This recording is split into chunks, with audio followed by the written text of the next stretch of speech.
Big TV భక్తి సమాచారం WhatsApp ఛానల్లో జాయిన్ అవ్వండి. అన్ని విశేషాలు ఎప్పటికప్పుడు తెలుసుకోండి.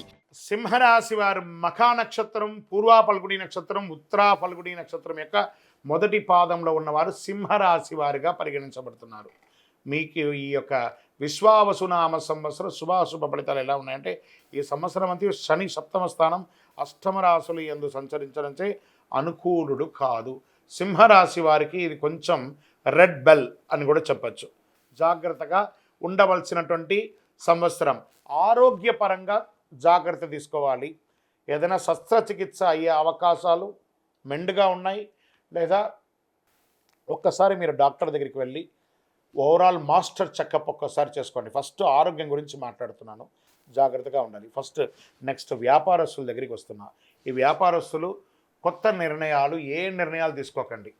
ఉన్నదే జాగ్రత్తగా కాపాడుకోండి. మీరు చేసే ప్రతి ప్రయత్నంలోనూ ఇబ్బంది కలిగే అవకాశాలు చాలా ఉన్నాయి.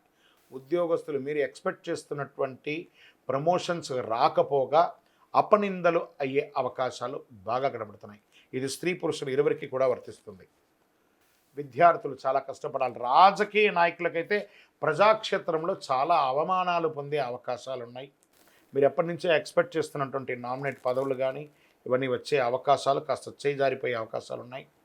కోర్టు వ్యవహారంలో నెగిటివ్గా వచ్చే అవకాశాలు ఉన్నాయి. భార్యాభర్తల మధ్య సఖ్యత లోపం అవుతుంది. ఇవన్నీ కూడా చూసుకోండి.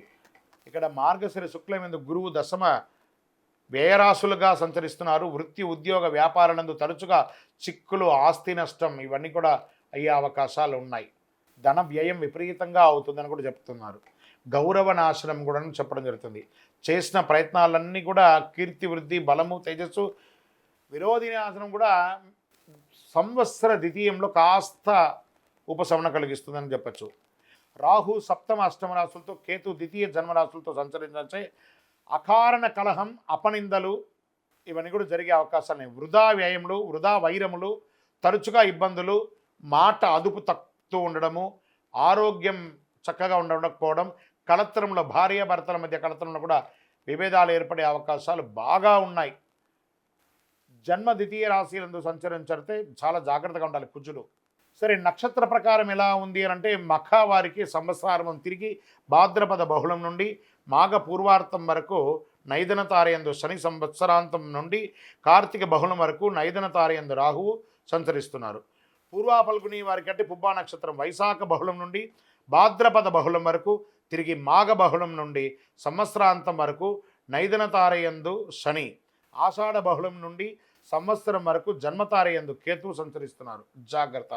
ఉత్తరా ఫల్గుని వారికి సంవత్సర ప్రారంభం నుండి ఆషాఢ బహుళం వరకు జన్మతారయందు కేతువు సంచరించడం. మొత్తం మీద ఈ సంవత్సరము రాహుకేతు కుజువులకి మీరు ఖచ్చితంగా శాంతి చేసుకోండి. ఇందులో కొంతమందిని చెప్పడం జరుగుతుంది, ఈ యొక్క కొత్త ఇండస్ట్రీస్ స్టార్ట్ చేయాలనుకున్న వాళ్ళకి కాస్త వెయిట్ చేయండి.